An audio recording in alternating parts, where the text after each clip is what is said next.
We can start with the accountability stuff since Eric is unaware of accountability. Does that mean you just like call each other every day and make sure you do tasks? If you're building a business right now, even if it's not in real estate, accountability is your friend. It's the world's most powerful source, right? Yes. I say now the love language for all salespeople. It's like I like that. Yeah, the love language for salespeople. You got to have accountability in your business. Top performers in anything that they do have accountability. Think Michael Jordan, D. Wade, these guys hiring Tim Grover as their personal coach when they had, some of the greatest coaches in the NBA. Kobe. Like, what's the next level of accountability? And getting around guys like Tom Toole, Tom Ferry, whoever, right? The Broke Agent. Have you ever had a podcast where you haven't mentioned Tim Grover? Yeah, multiple. Okay. But I haven't heard him. I mean, I hear him in every single episode. I mean, I love that stuff. So you got to check out Tim Grover's books for sure. Or he might even have a podcast right now. Who knows? How about the audiobook? That's probably on your level, Eric. No, I don't. The audiobook's great. Well, I'm doing the audio. I just listened to Winning. It's amazing. How's accountability worked for you in your business? So accountability, a lot of people like the idea of accountability until they actually have to partake in the accountability. Good. Like it sounds good. Like this is going to help my business. You've got to get real with the person on the phone, and you got to have a partner that's going to actually hold you accountable. I think that's the big miss for a lot of folks. You got to have the permission. Yeah, and it's, hey, like things are not going well right now.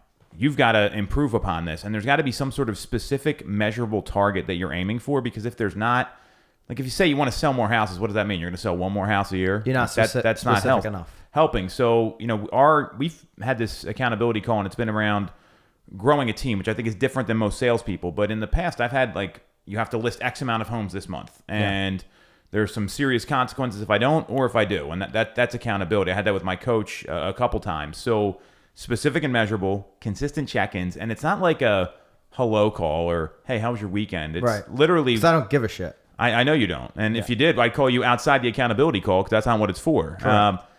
Our calls literally start. Here's my number. Yeah. And every time we report the number, there's been no exceptions. And that's right. There's been times where, hey, I can't talk. I'm going to text you the number. Like it's still that constant reporting of a number. And there's pressure in that I'm trying to hit the same number you are. Mm-hmm. I don't want to fall behind, even though we're friends. Like that's what it's peer pressure. It's a friendly competition, so to speak. I mean, we're not being competitive on these calls. We're pushing each other in a way where neither of us. It was a beautiful thing about me joining you, getting me into the mastermind years ago. I was like, whoa, I'm, the bottom guy in the rung here in this group. And you guys even said, hey, unless you get up to this level, there's not going to be a place for you in the mastermind, which is, a friendly way of kicking my ass. Like, hey, let's go. Let's roll. Yep. Well, and it was interesting because we had a different accountability call that's turned into something more now, which is the 5 a.m. call, which was, I wanted to get serious about my business. Usually he stays up until 5 a.m. I think is what happens. But I just needed to get up and get serious about my business. I had some young kids. It was the only time I could get stuff done. So it was a must in order to make our business better. And that's how it kind of started. And those calls turned into something else. But that was the first form of the accountability call that we don't even talk about this. This is the first time we've actually verbalized this particular thing. So I just saw on, I don't know, some Instagram comment or TikTok comment or whatever.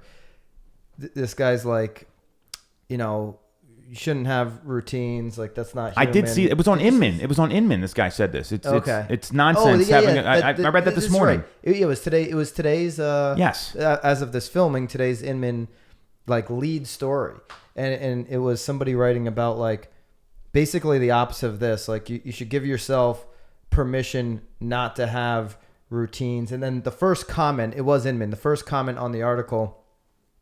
Tom Toole. The only comment. No. Was that would be pretty talking about accountability. No, it's basically how you can't be routine. You got to live your life. There's a lot, Eric. I'm gonna go to you here. There's a lot of people that have that mindset out there. Just looking at culture, right? A lot of people are I don't want to have a routine. I don't want to be in a box, right? Mm-hmm.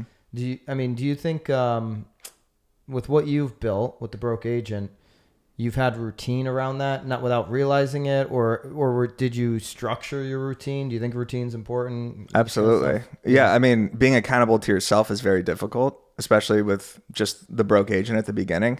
but I've been accountable with my posting strategy now for 7 straight years. And that's the thing that's kept me alive and kept me relevant. What's that routine look like? Yeah, I'm going to tell you. Okay, good. I mean, you gave me like 1 second to even introduce it. It's called the hook, which you love. Yeah, I love the hook. Yeah. And then I wanted to make sure I was in the clip. Okay, exactly. Yeah. This is a podcast clip right now, by the way. 10 seconds starting now. I posted every single day, 2 to 3 feed posts, 5 to 10, 5 to 15 Instagram story posts every single day for 7 years. And now I'm at 377,000 followers, which is great. But this has been accountability to the platform. And this is not just Instagram. This is sending out an email blast once a week. This is a Facebook post 3 times a day. This is a Twitter post 10 times a day, basically. Sure. So I've been trying to build this brand as much as possible on every platform by being accountable on a daily basis to real estate content, acting as if I was a media company before we actually became a media company. How do you start the day of posting? What's that look like? I sit on the toilet and just think of something genius. What do you mean? Is it like right when you wake up, you're posting, or how do you go about it? So Instagram really cares about your cadence and about your consistency. So if they notice that you're posting the same time consistently each day, they actually start pushing that content a little bit more. So I wake up and I post an Instagram story kind of right off the bat, because that kind of boots up the algorithm. Basically, I post to Bad Real Estate Pics, which is my real estate fails account. And then I post an Instagram feed post around 8 or 9 a.m., another one around 1 p.m., and then hopefully another one in the evening. And I always try to mix in a reel. And then I try to do a variety of posts too, where it's a meme, a tweet, text-based, a slideshow, a reel, a more long form video. So I'm constantly trying to like mix up the variety.